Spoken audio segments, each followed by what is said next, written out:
I'm immortal. When I feel like this, I'm immortal. When I feel like this, I'm immortal.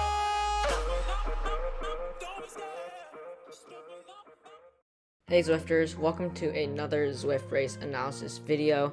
This is going to be the 3R racing on one lap of LaGuardia Loop in New York. It's a very short race and it is a sprint race. I've done this race quite a few times, so I was pretty excited to see what I could do in this race. It was a pretty small race and there were only a few notable names in this race because it is a much smaller race. It was just a quick race that I could do before school. It only takes 5 minutes and it's normally pretty good fun.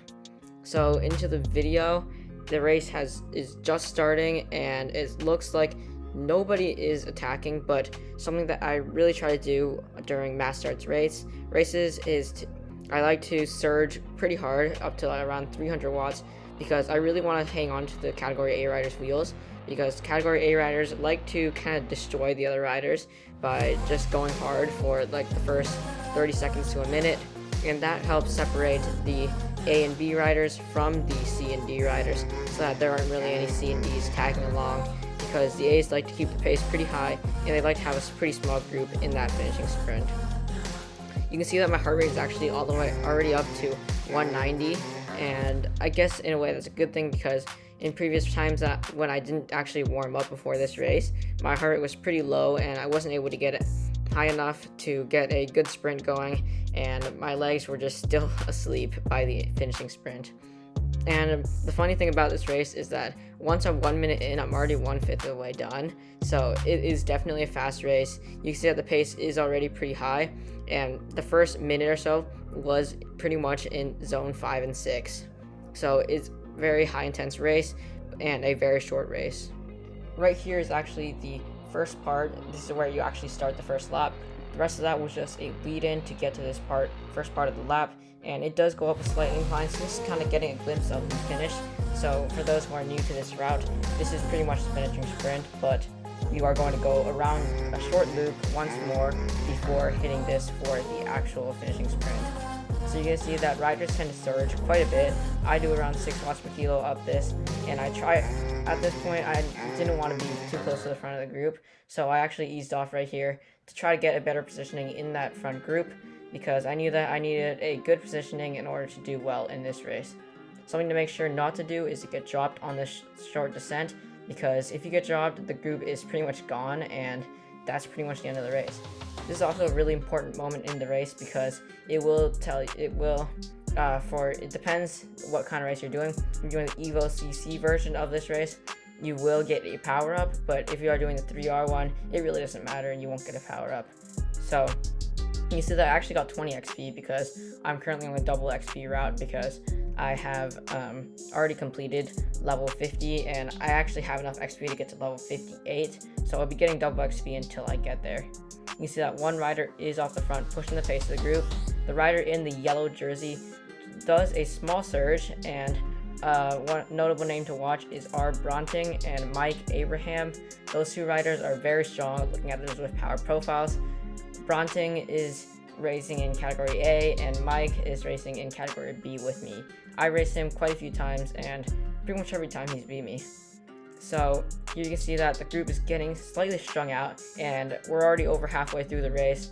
It's coming through to the finishing stretch pretty much, because after you go up the short incline, you're going to go through a probably 1/4 mile descent, which will take you into that short climb that we saw earlier in this video. And you're going to see that I'm holding around 180 to 200. The riders in the front are still pushing the pace, but I knew that we would catch up pretty easily on that descent, because riders in a small group are much faster than 2 lone riders off the front. You can see that the momentum carrying us up the hill did make us catch back up, and I was shot towards the front of the group, so I eased off a bit, and then once those riders caught back up, I did a small surge to make sure that I really caught on to that draft. Right here you can see that was actually the final climb before we hit that finishing stretch. Less than a mile to go and the race is still stretching out.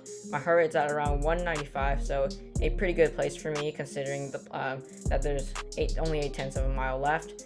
The road starts to get gradual incline, but it is going to go back down in just around 10 seconds, and that's really going to take us into that finishing sprint. You can see on the map that left-hand corner is where that descent is, and if you don't have good positioning at that point in the race, it's going to be pretty hard to compete. You see that another rider is attacking again, which is stringing out the group quite a bit, and I'm bringing my watts per kilo up to around 7 or 8 to really stay with these riders to make sure that it doesn't become a sprint from here, because I have been in a few races where they actually start their sprint right here and it ends up being a complete disaster for me. So right here I do another surge because there's less than half a mile left, and I really want to get that good spot in that group. And right here everything's comes back together, which is great for me. Mike Abraham is just behind me, and I know that he's probably going to sprint right past me once I start my sprint.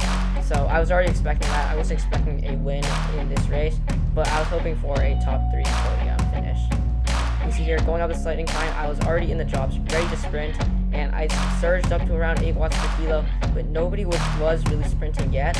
But then once I saw that rider in green start to sprint, I knew that it was time to go, and I brought my power up to around 400, 410, and you see that 2 teammates from TF, that's Alexander Haid and Mike Abraham, they just go right off the front, and they have a huge lead over everyone. Our Bronting is actually in B, and he flies right by and takes second. Overall, I was very happy with my finishing place. 3rd place, which is pretty good, and that's going to be 5th overall, I believe. Coming 4th overall, actually, coming behind Alexander Hyde, Mike Abraham, and R. Bronting. That's my mistake. R. Bronting was actually in B, and he took 2nd place. Looking over the Zwift power results, I did also come 3rd because the 2 riders who beat me were also on Zwift power, so no change in the results on Zwift power. But yeah, that's it for this video. Thanks for watching. Like, subscribe, and see you all next time.